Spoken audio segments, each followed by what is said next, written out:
Mabuhay, Luzon, Visayas, Mindanao, Mega Manila at World. Ngayon po ay araw ng Biyernes, ika-20 ng Hunyo taong 2014. Samahan niyo po kami sa susunod na isang oras dito po sa inyong alternatibong newscast sa hapon. Ako po si Snow Badwa at ito po ang inyong paboritong PTV Sports. Sa ulo ng ating mga nagbabagang sports balita. British boxer Amir Khan napasama sa Pacquiao sweepstakes. Pinoy slam dunk prince Kobe Paras pinahanga ang mga basketball observers at fans sa Los Angeles, California. Team Colombia pasok na sa round of 16 ng FIFA World Cup sa Brazil. American barbuster Brendan Steele leader sa opening round ng Travelers Golf Championship sa Cromwell, Connecticut. Leaders yellow jersey ng 2014 Tour de Suisse. Suot-suot pa rin ni German rider Tony Martin.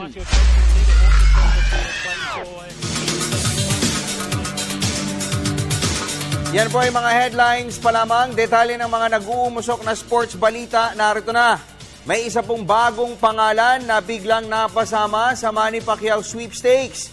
Siya po'y walang iba kundi si British boxer Amir Khan na sinasabing nangunguna na di umano ngayon sa listahan ng Team Pacquiao bilang next opponent ng Pinoy ring sensation.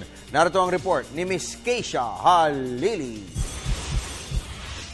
Malaki ang posibilidad na bumaba sa 140 pounds si Pinoy ring sensation Manny Pacquiao. Ito'y para sa inaasintang laban kontra British exciting fighter Amir Khan. Mukhang maganda rin, bumaba na talaga siya. Mas kaya niya para patumbayin yung mga sa 140. Sa 145, wala lang na nakalaban niya masyado. Tipo 145, pag ito ng laban, 160 na. Sa ngayon ay wala pang napipiling next opponent ang Team Pacquiao. Pero numero 1 na umano sa kanilang listahan, si Khan. Pati Amir Khan pa. Pero one of the possible.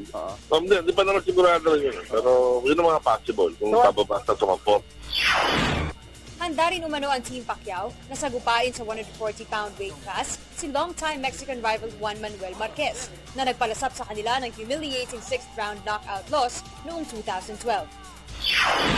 Pero si Marquez willing niya labanan sa 140, boss? Pwede rin naman siya sa 140. Pero wala akong mangyari. Matapos na lumasap ng back-to-back losses noong 2012, umani naman ang dalawang magkadikit na panalo si Pacquiao laban kina Brandon Rios at Timothy Bradley. At ang kanyang susunod na pagsampa ng ring ay itinakda na sa Nobyembre 23 sa Macau, China. Para sa PTV Sports, Keisha Halili, Telebisyon ng Bayan. Sa boxing pa rin, kapwa wala pong hirap na naabot ni na Pinoy champion Jason Pagara at Mexican challenger Mario Meraz ang required weight na 140 pounds. Ito'y para po sa kanilang WBO Junior Welterweight Championships na mangyayari sa Waterfront Hotel sa Cebu City bukas ng gabi. Report ni Dennis Principe. Hindi naging mahirap para sa Pinoy Pride protagonist Jason Pagara at Mario Meraz ng Mexico na kunin ang timbang sa official weigh-in Biyernes sa Robinsons Mall sa Cebu. Kapwa tumimbang ng 139 pounds sina Pagara at Meraz o 1 pound below ng junior welterweight limit na 140. Ayon sa mga experts, indikasyon umano ng saming timbang na naghanda ng gusto ang dalawang boksingero.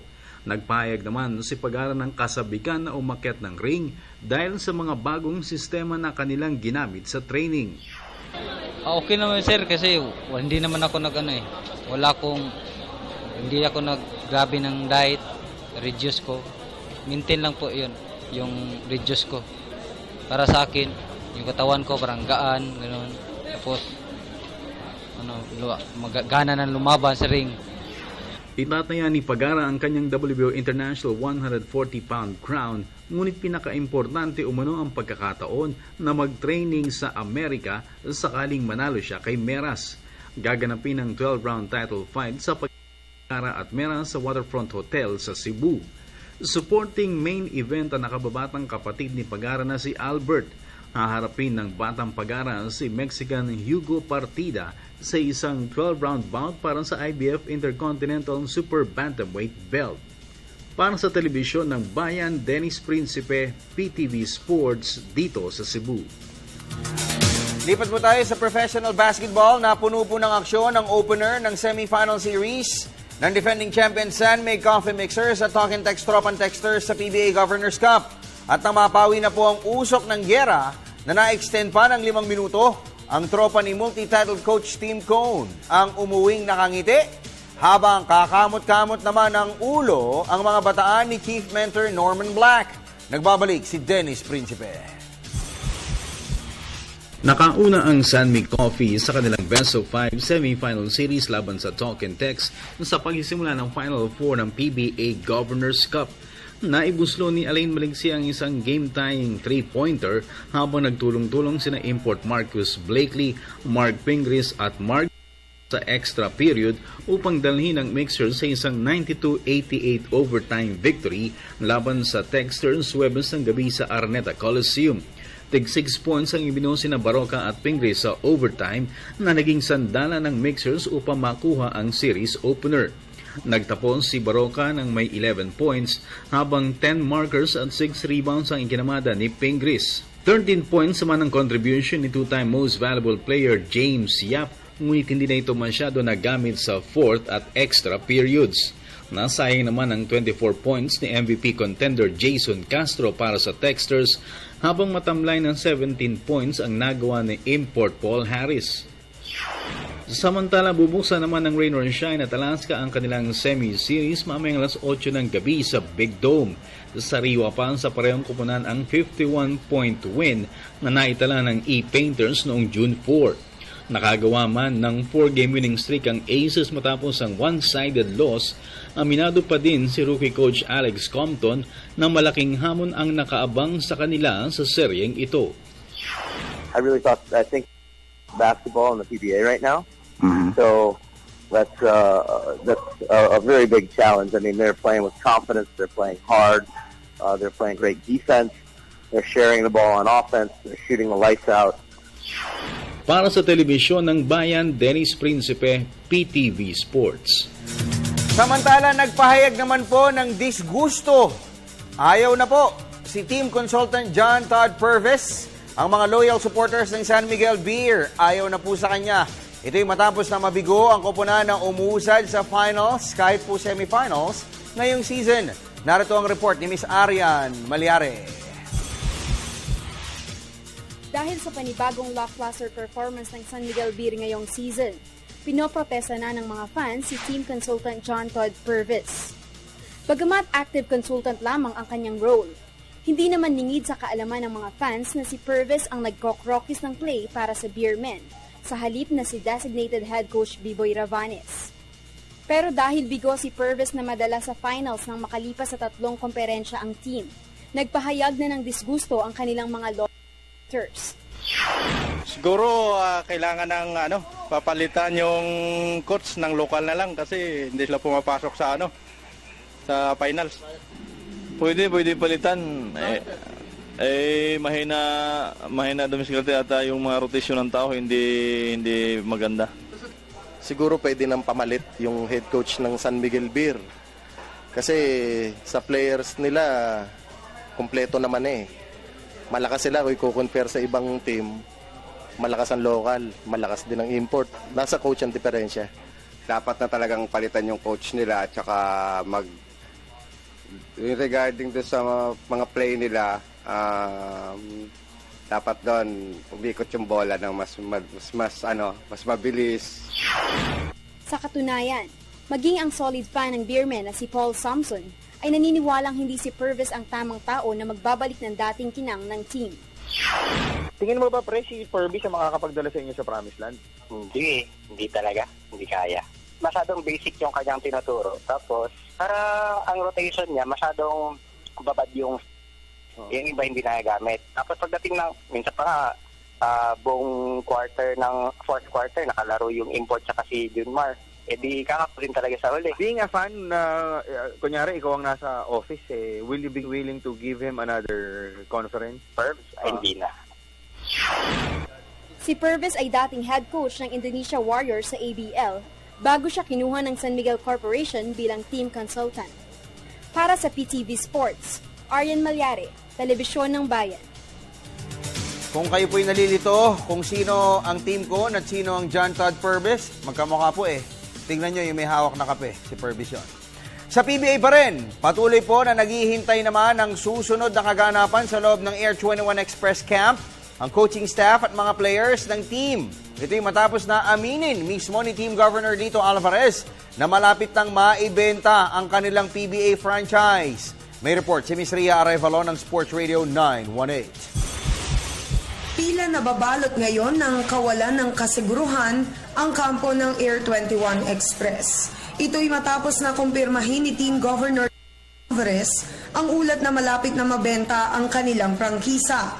Ayon kay Head Coach Franz Pumaren, maging siya ay walang ibang magawa kundi ang mag-obserba at mag-abang sa mga susunod na developments sa team. A few more pieces, especially for number 3 sa draft. Especially number 3 yung draft ng Earth 21. No, dito ng Earth 21. Mula sa scratch noong 2011, nabuo ni Pumaren at Alvarez ang isang matibay-tibay na roster para sa Air 21 ngayong season, kung saan sa pamumuno ni Asi Taulava at Joseph Yeo ay nakarating sila sa semifinals ng nakalipas na PBA Commissioner's Cup.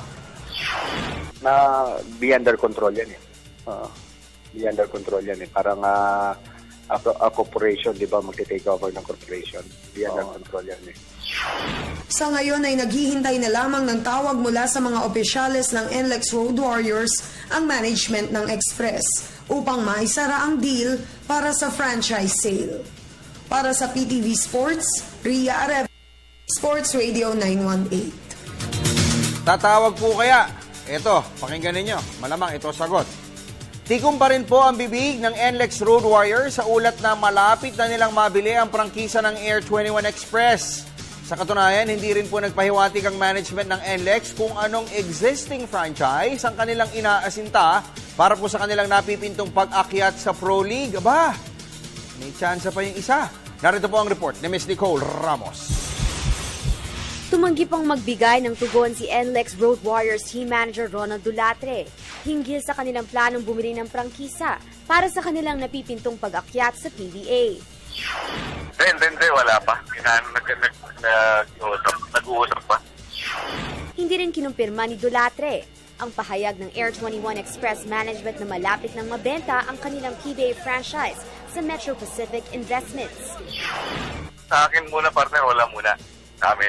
Wala pa Dahil sa limitadong concessions na ibinigay ng PBA Board sa mga expansion teams, nagdesisyon ng NLEX na bumili na lamang ng existing franchise para sa Pro League ang winning tradition na naipamalas nila sa Amateur League.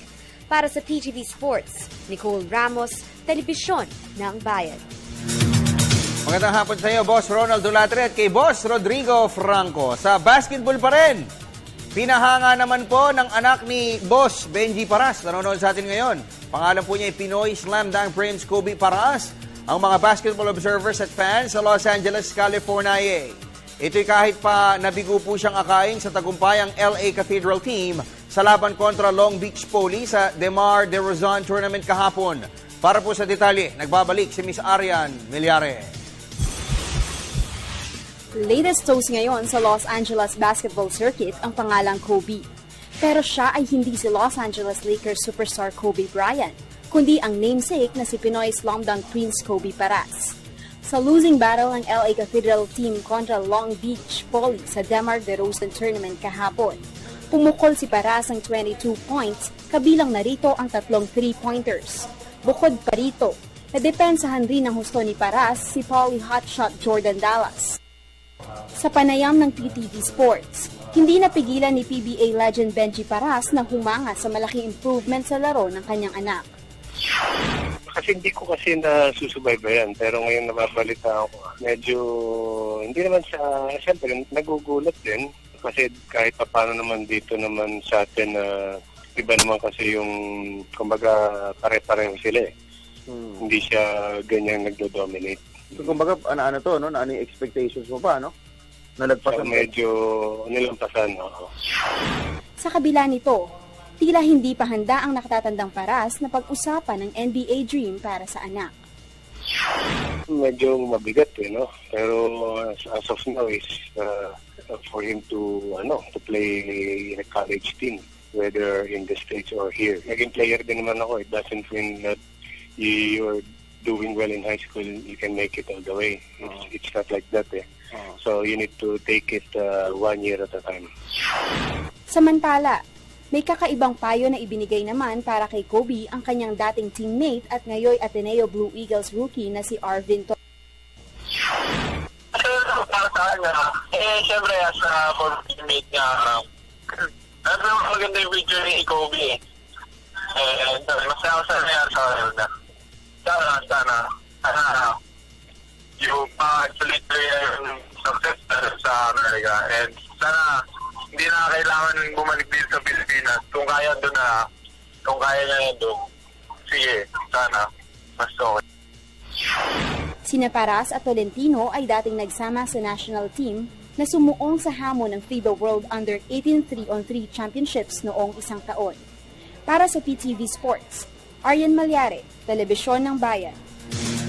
Punta naman po tayo sa international sports scene sa football. Pasok na po ang Team Colombia sa round of 16 ng FIFA World Cup sa Brazil.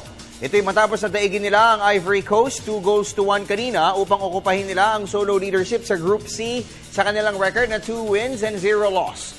Una pong umiskor para sa Colombia si playmaker James Rodriguez sa 64th minute bago tinoble ni midfielder Juan Quintero ang bentahin ng team sa pamamagitan ng pagdagdag goal sa 70th minute. Nagawa pong gumanti ng isang goal ni Ivorian forward Gervinho sa 73rd minute. Pero mula po dito ay pinaigting na ng Colombia ang kanilang depensa. Ang huli pong makakatapat ng Colombia sa group stage ay ang Japan at ang kanila pong enkwentro ay mangyayari sa darating na Miyerkules. Samantala, narito naman po ang mga tampok na sports stories overseas sa report ni Juan Miguel Salcedo ng Lyceum of the Philippines University.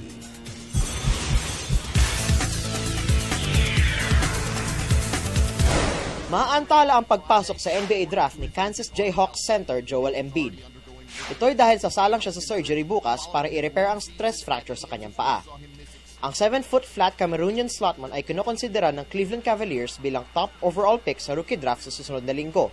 Dahil na rin sa kanyang impresibong freshman season sa US NCAA kung saan nag-average siya ng 11.2 points at 8.1 rebounds per game. Sa ngayon ay maaaring umikot na lamang sa top draft pick kina Kansas Jayhawks forward Andrew Wiggins at Duke Blue Devils swingman Jabari Parker.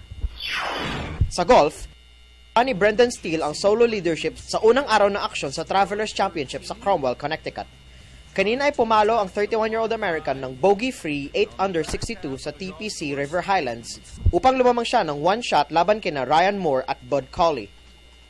Sinimula ni Steele ang kanyang round sa pamamagitan ng paghataw ng Eagles sa opening hole bago siya nagsumite ng 6 na birdies sa sumunod ng 12 holes. $6.2 million ang total pot money na nakataya sa 72-hole event. Sa tennis, pasok na si two-time champion Richard Gasquet sa semifinal ng Aegon International sa Eastbourne, England. Ito ay matapos na patalsikan niya si unseeded Martin Klizan ng Slovakia 6-3, 6-4 kagabi. 3 beses na nakabreak ang top-seeded Frenchman sa laban at isinelyo niya ang panalo nang mapagwagian niya ang sariling service sa final game ng match. Ang susunod na makakatapat ni Gasquet ay si unseeded Denis Istomin ng Uzbekistan. At sa multi-stage cycling, kumumpleto ng podium sweep sa 6th stage ng Tour de Suisse ang mga Italian pedal pushers. Ito ay matapos na halos magkakatikit na tumuwid sa finish line ng 193km race sina Matteo Trentin, Daniel Benatti, at Francesco Gavacci. At dahil tumapos na kabilang sa main pack si Tony Martin ng Germany, napanatili niya ang 6 seconds na bentahe overall laban kay Dutchman Tom Dumoulin, papasok sa huling 3 stages ng week-long bikeathon. Para sa PTV Sports, Juan Miguel Salcedo, Telebisyon ng Bayan. Unang sagitsit pa lamang po yan ang mga sports update na aming ihahatid sa inyo. Huwag po kayong aalis dahil babalik po tayo Inside Sports with Ms. Meg Sioson at syempre ang inyo pong mga text, email, Facebook at Twitter messages, Interactive Sports sa pagbabalik yan ng PTV.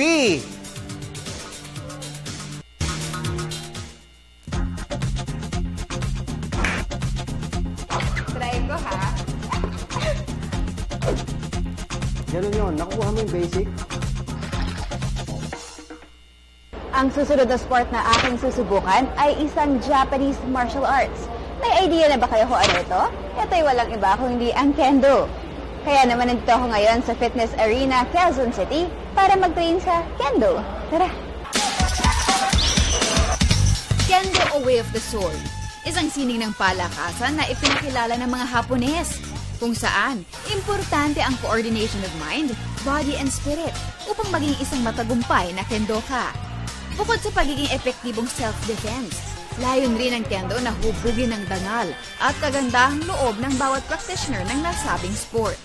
Martial arts. Long time ago in Japan, there are many samurai warriors who had real sword, but now Kendo became sports. So we have many rules to do Kendo. We need a strong mind, Kendo, and especially Kendo, mold mind and mold body.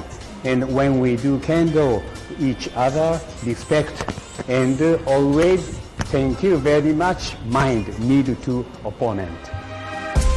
At sa pagpasok ko sa dojo ng Kendo, hindi ko naiwasang matuwa sa mga gamit at kasuotan ng mga kendoka. Kaya naman isa-isang ipinaliwanag sa akin ni Sensei Igarashi kung ano ang mga gamit at mga batas na pumapaloob sa esport na ito. This is Udun sword. We call it Bokuto. Bokuto, Udun sword. A long time ago, they trained by this one. So many, samurai warriors got injured.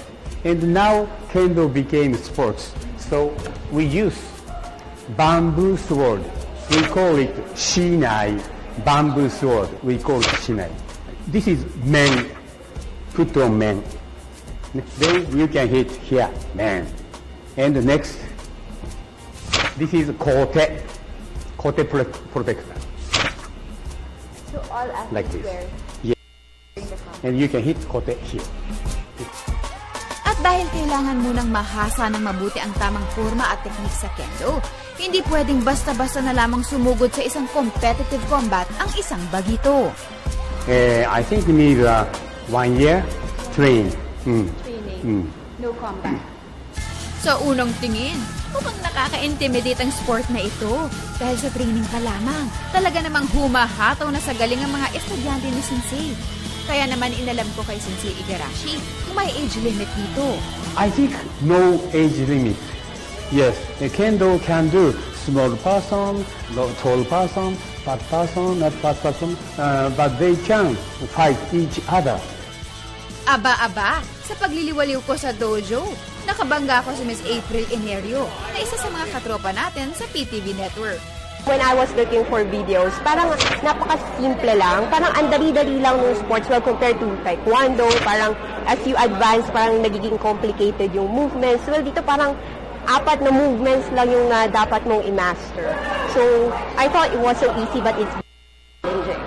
In here, it's a total body workout and hindi siya paulit-ulit. Well, the basics are paulit-ulit, pero the way you do it is nag-iiba.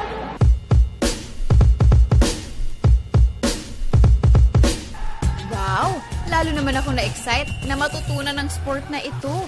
Nasa tingin ko naman ay kayang-kaya ko makipagsabayan sa mga kalaban. At dahil dapat aligned ang mind, body at soul sa Kendo, nagsimula ang training namin sa maikling meditation. Sumunod na dito ang pagbow na sumisimbolo ng pagre-respeto sa dojo, sensei at bawat kendoka.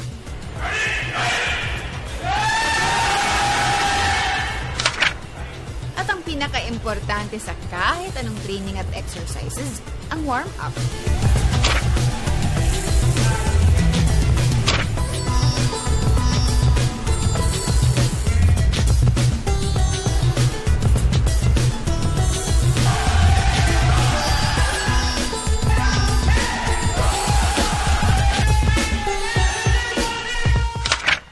Bago humawak ng kailangan mo ng tama ang footwork.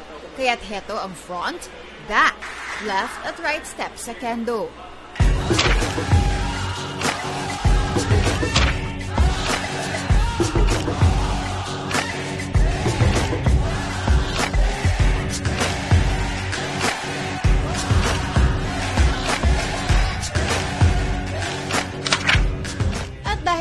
paggamit ng sword ang sport na ito. Tinuruan kami ni Sensei ng tamang paghawak ng wooden sword, kasabay ng tamang movements.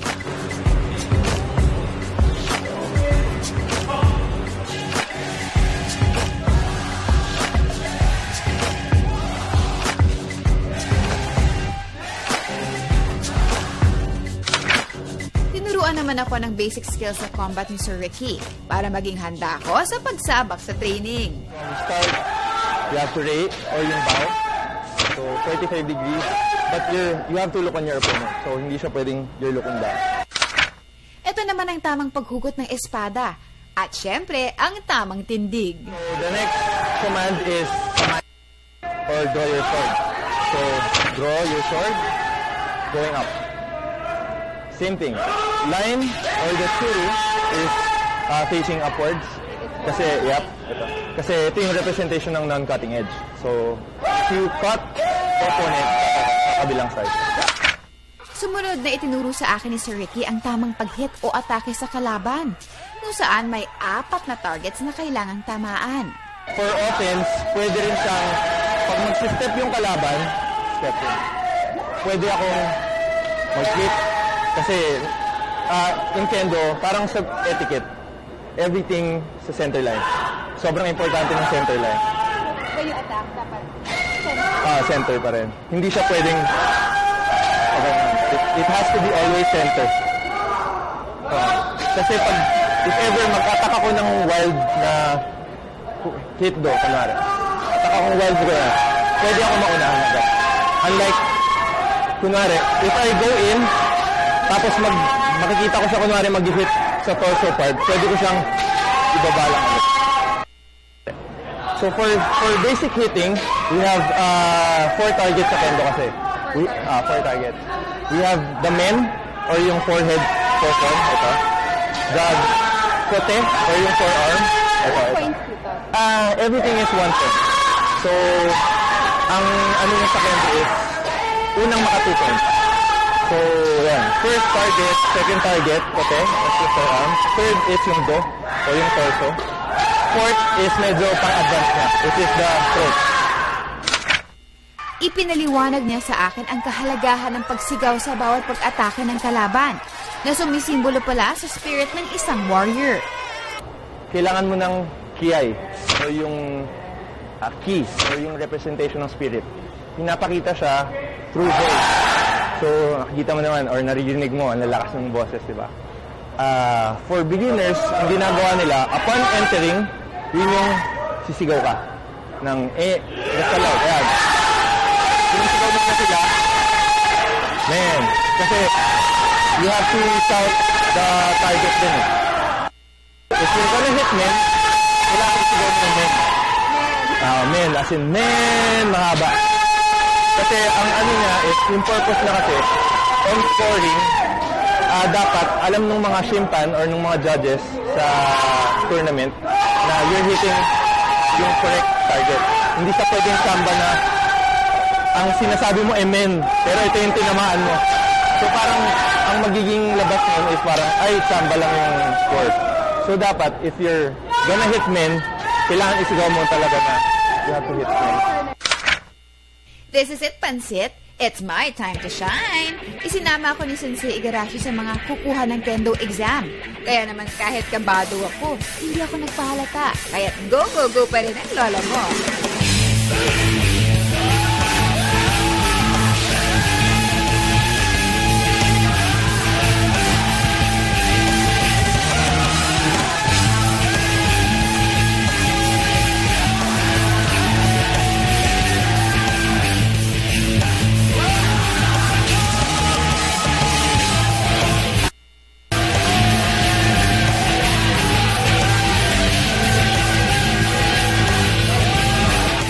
Feeling of strength, peace, at sense of fulfillment, iyan ang aking naramdaman pagkatapos ng immersion sa sport na Kendo. Hanggang sa muli, ako po si Meg Sioson at ito ang Inside Sports.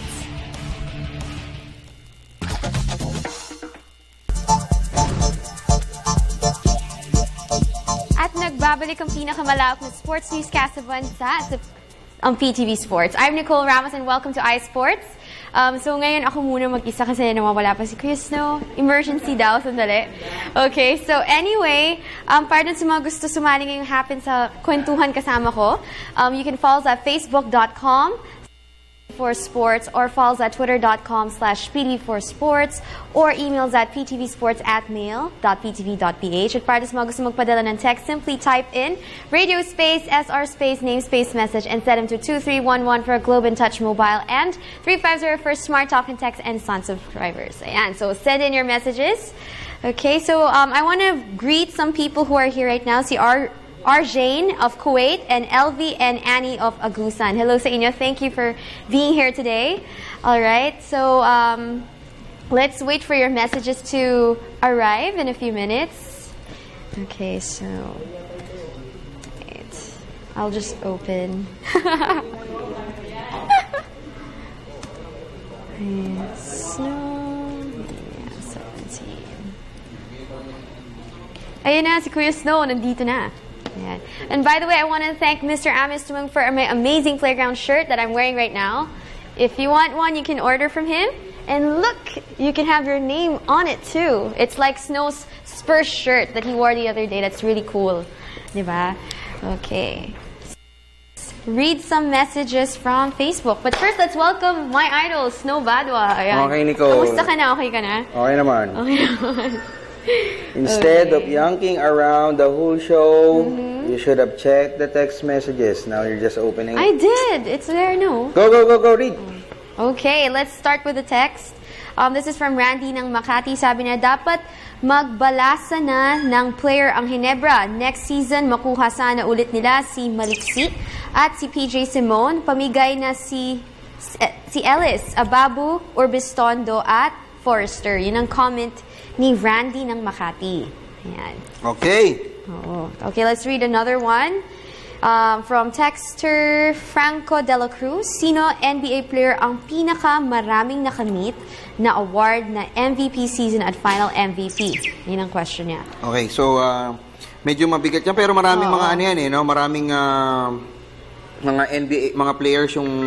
Teka lang Teka, may tawag tayo. Sige. Yes, boss! Boss! Si Mayor tuloy, si Congressman Bumble Tolentino. Dati, picture pa lang tayo nito. Congressman, Anyway, so, in regard sa question kanina, the MVP in the NBA. Sa NBA, sino daw pinakamarami? Yung may most number of MVP award, no, sa NBA, si Jordan, sinasabi nun, si Jordan, pero Michael. Hindi, no, he isn't dahil ang may pinakamarami pong NBA award, teka lang saan na ba yung list ko kanina? Hawak ko yan eh.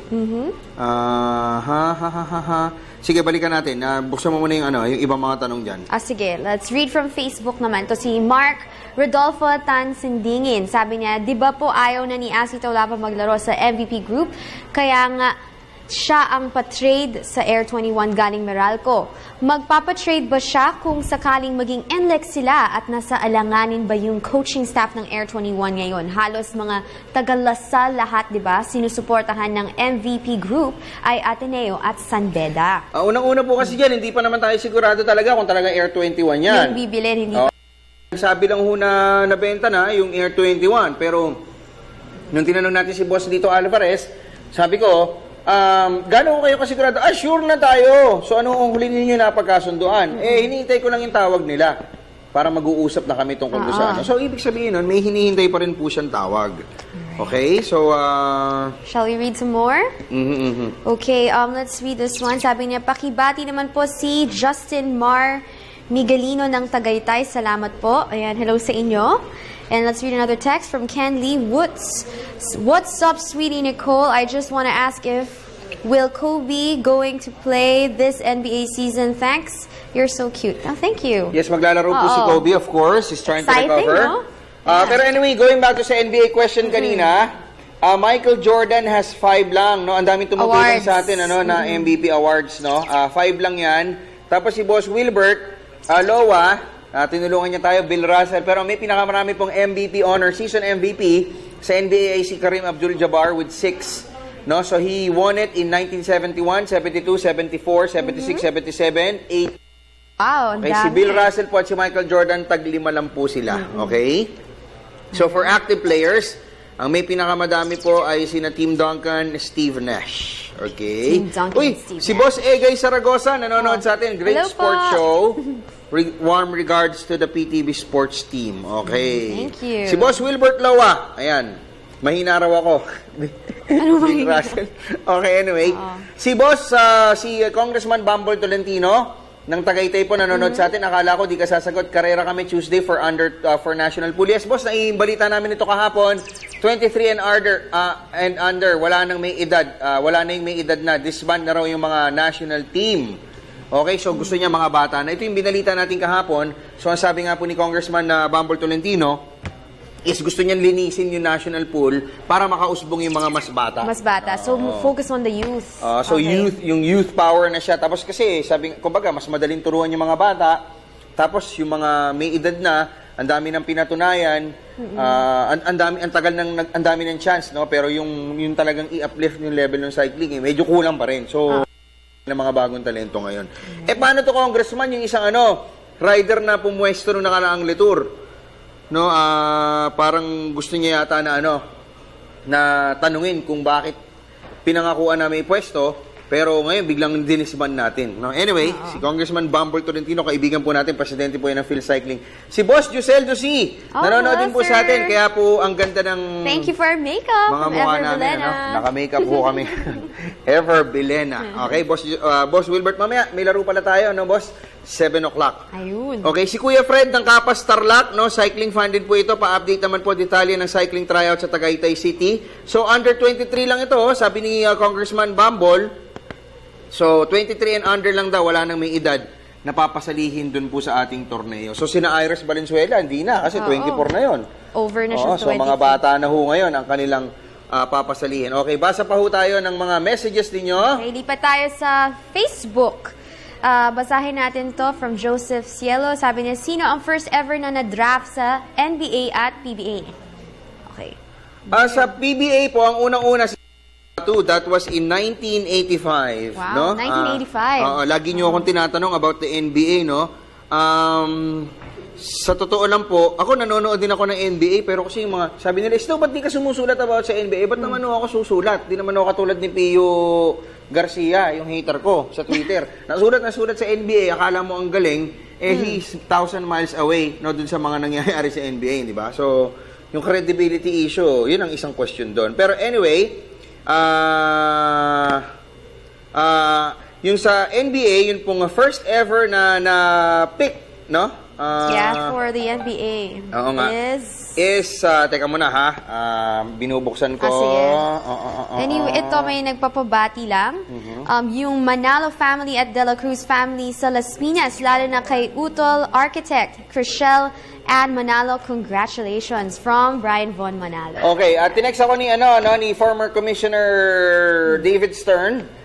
Snow, the first ever NBA draftee is Clifton McNeely in 1947. All right, he played for the Pittsburgh Ironmen.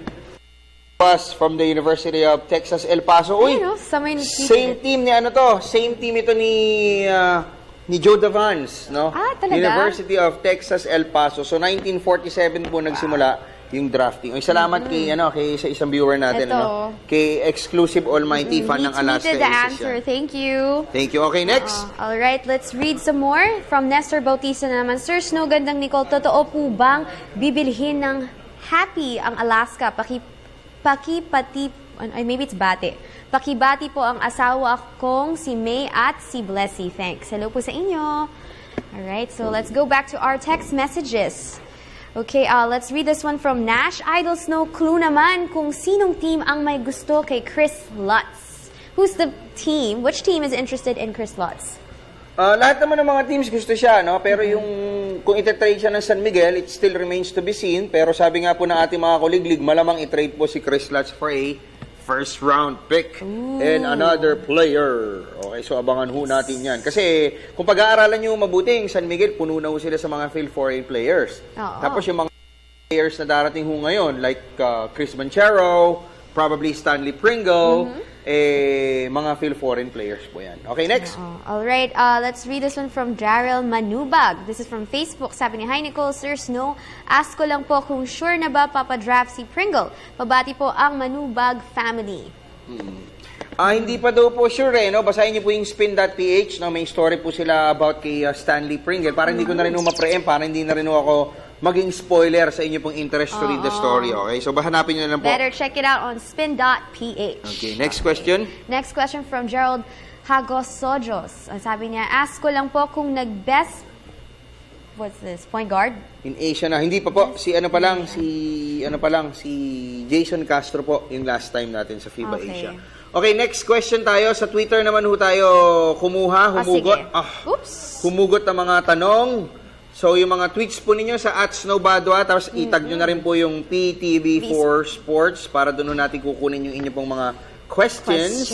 Okay, ayan. There. Si Mark Jesse Santos. Sabi niya, "Matutuloy ba yung Master Race? May laro si Ping at ibang player bukas. Kawawa naman si Kevin Love kung di matuloy." Matutuloy po yan, pero ito po yung catch niyan. Kasi bago po nag-start yung conference, bago po pinlano talaga yan. Actually, alam ko, sariling nagplano lang yung master, huli na nagpaalam So, nung bago sila binigyan ng go signal ng PBA to do that, sinabi ng PBA sa kanila, paalam muna kayo sa mga mother team nila. Tapos pangalawa, pag yung mga players na inyong napili, nakapasok sa semifinals yung mga koponan nila, hindi pwedeng lumaro yan. So, in that case, mga kaibigan, Chris Chu, nasa semis po yung rain or shine, hindi siya po pwedeng lumaro.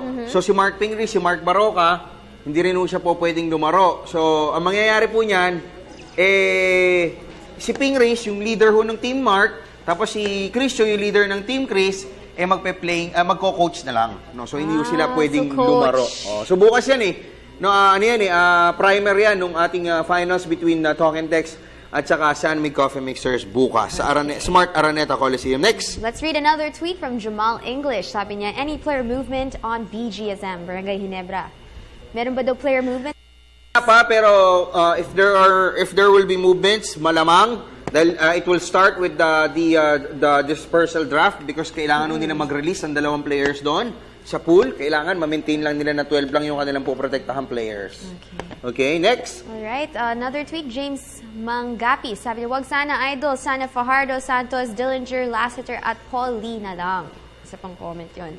Si Ryan De Guzman naman, "Ping is the manager, not a player in Master Game Phase event. The question is, Coffee Prince." Hindi po lalaro. Na-explain ko na yan lahat. Yeah, that's what you just said. Tapos ito si Charon na Ellis. Sabi niya, "Hi Snow Nicole, pakibati naman daddy ko, Ellie Bailon. Nanonood siya ngayon. Sino bet nyo sa SMC and TNT? Thank you."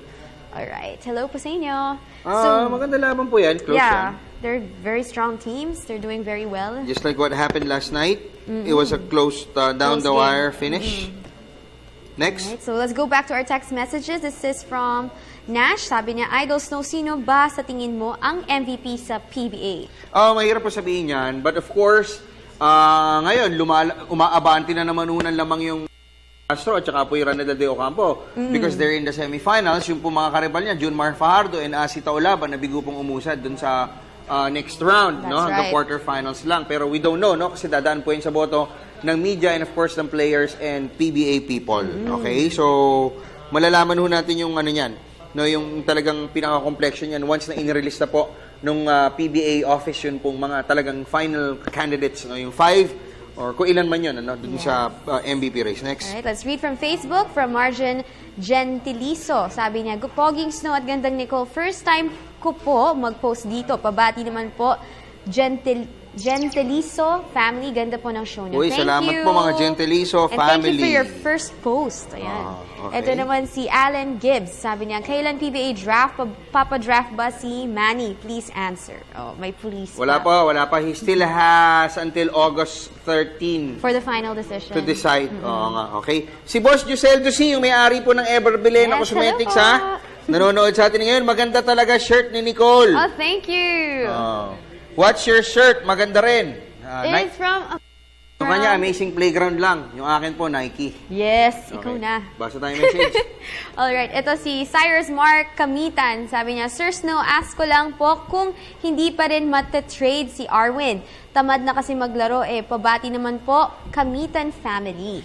Malabo siguro si Arwin. Kasi although pinipetisyon siya ng iba, si Arwin kasi maganda pa rin talaga yung yung contribution. Marami magagalit sa akin mga fans ngayon. Pero if you're going to look at it nun pong 3 years ago or 2 years ago when Petron prevented a Grand Slam championship ng Talking Tech, si Arwin Santos po yung nagsilbing heart and soul ng koponan doon. No, the question is, ano nangyari from that day until ngayon? Diba? So, ano ba? Yung mga teammates niya, hindi niya kursunada? Yung coach ba? So, yan yung dapat siguro ma-address at dapat matanong din. And if talagang indeed, ang problema na kay Arwin, siguro, didesisyonan ho yan ng management. Pero sa ngayon po, we still have to really figure out kung ano ang problema dyan sa Petron Blaze Boosters, kung bakit sa kanila pong powerhouse lineup, nahihirapan po silang umagapay. Next. Alright, let's go back to our text messages. Boss, ask lang po, sino po ang top 1 na rookie ngayon sa PBA? Sa ngayon, wala pa. Pero last year, ang reigning top overall pick ngayon is Gregory Slaughter. He was picked first last time by Barangay Ginebra, San Miguel. Hi, Boss Egay Saragosa, sir. Salamat po ulit sa panonood. Si Wilbert Loa ulit nanonood. Hello po.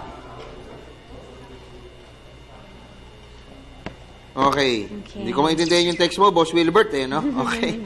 Si Ria Arevalo ng Sports Radio 918 nanonood sa atin ngayon. Hello, Miss Ria Arevalo. Uy, dumalaw sila sa studio ngayon, ha? May mga dala pa siyang checks.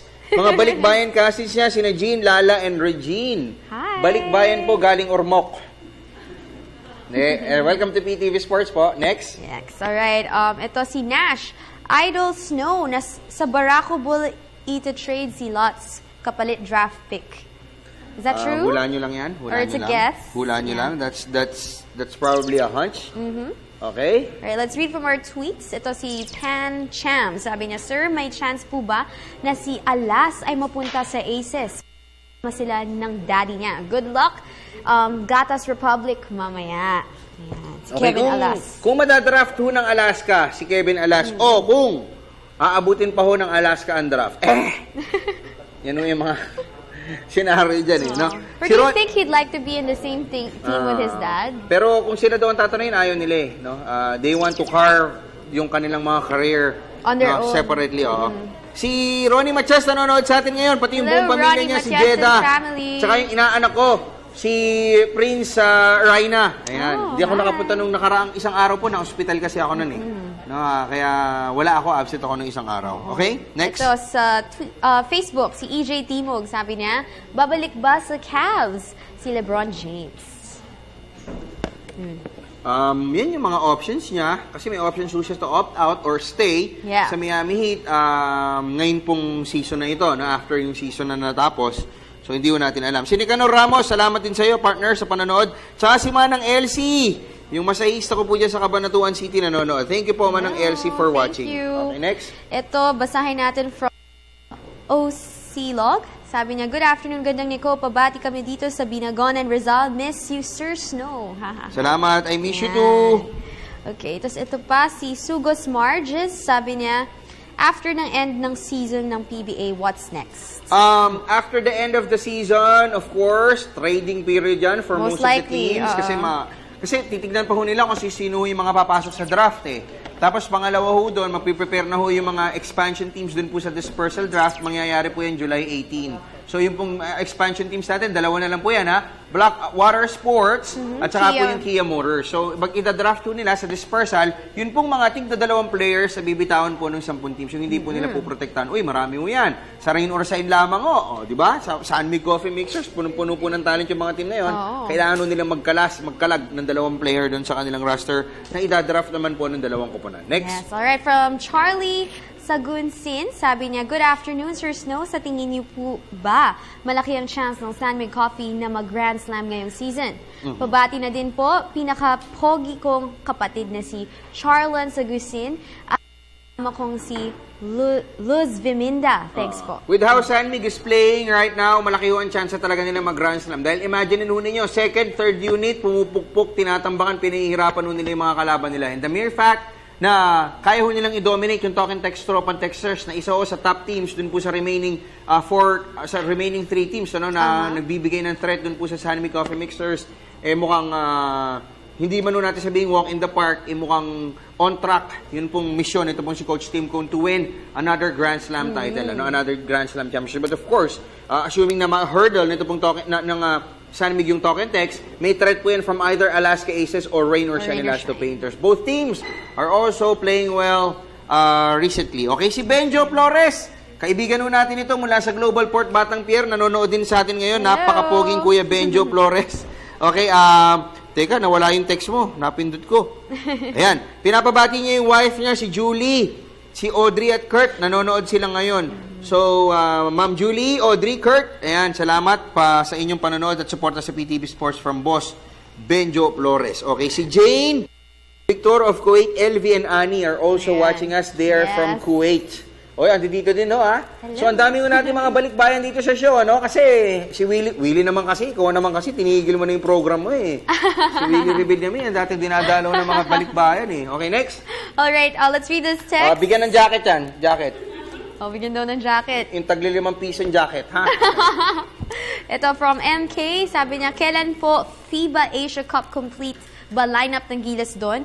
Si Blatch makalaro po ba? Or doubt it, muna gagamitin updates sa MVP race tech? Yung kay Blatch ho kasi, depende ho yan kung makaka-secure na siya ng ng Philippine visa. Kasi yun yung kailangan, tsaka yung dokumento, yung clearance mula po doon sa Bureau of Immigration. Pero in as far as his naturalization is concerned, na siya?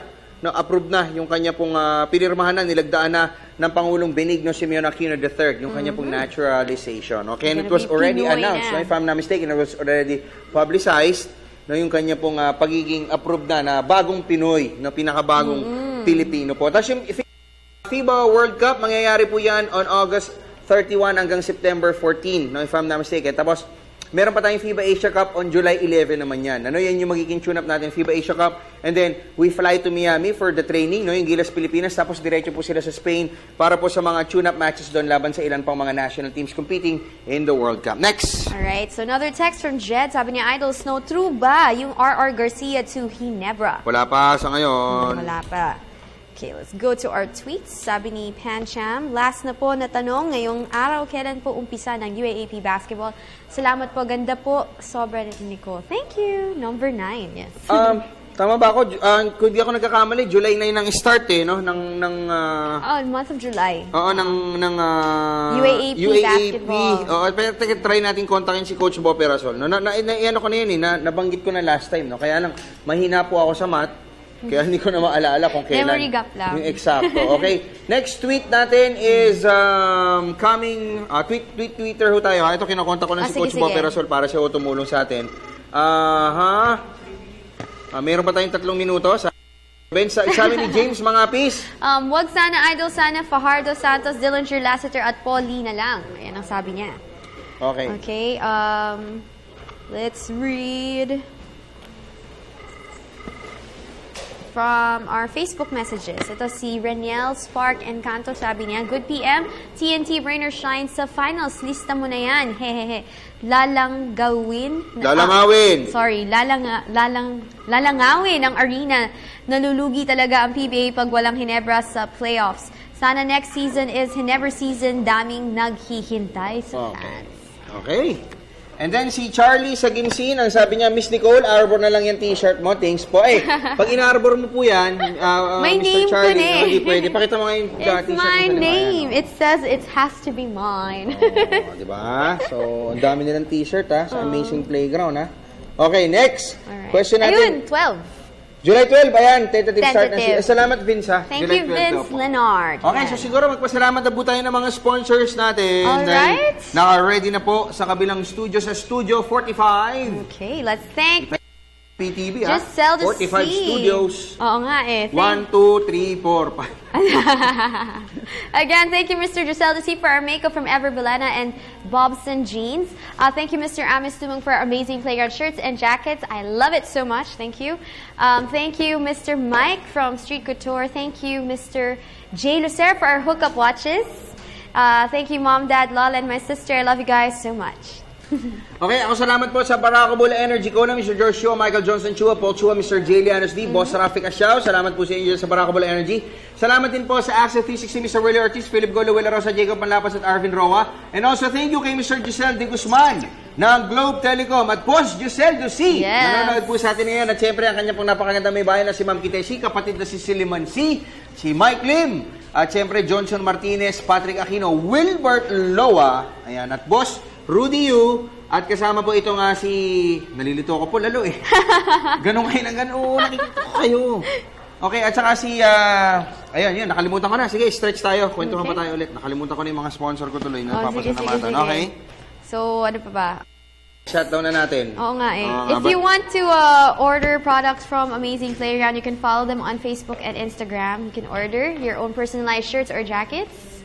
Yes, what else? Okay, salamat po sa Smart Communications, Mr. Patrick Gregorio at saka Epoch Him po. Okay, and salamat din po sa iba pa naming mga kaagapay. And also, don't forget mamaya po 8 o'clock, Smart Araneta Coliseum, Rainer Sanelasto Painters and the Alaska Aces. First time ho na magsasalpukan sila para ho sa ating semifinals. So that's gonna be their game 1. Exciting. At sa iba pa ho natin mga balita, ito pong si,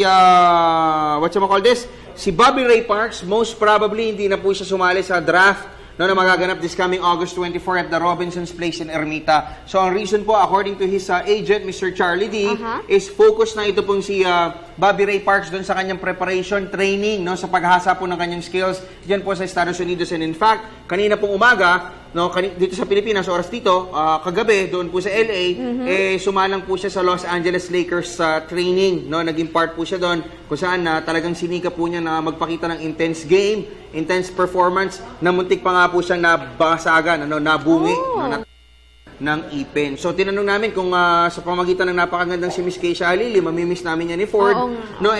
Tinanong niya kung ano ang chance na magpa-draft at kailan. Ito pong si Bobby Ray Parks, ang sabi niya, malamang 2 years pa kung sa PBA. 2 years. Kasi next year, babalik siya, magte-training siya, tapos i-assess siya. Tapos kung maganda na yung assessment sa kanya ng mga trainers siya ron, yung mga strength coach niya, legitimate strength coach, sasali siya sa draft next year. Kung hindi, next year. So, 2 years yung kanya pong time frame to join the draft. Okay na ba tayo sa News at 6? Pwede na ba? Naka-ready na sila? Wala pa din. Okay. Wala pa rin. So, News at 6:15. Sasagot ko maya lamang yan. Okay? Ato, dumating na si Attorney Marcus Rodes. Ang iba pa natin mga updates, of course, may trade May trade ako nabalitaan. 2 marquee players po yan. Mula po doon sa koponan na pinag-uusapan ho natin kanina. Okay? Ayoko kong sabihin na Air 21 yan. Okay, si Bong Padua, ang PR Public Relations Officer po ng Malabon. No, pahing pala birthday ko ulit kahapon, boss. Birthday ulit. Pahing Malabon pansit ha.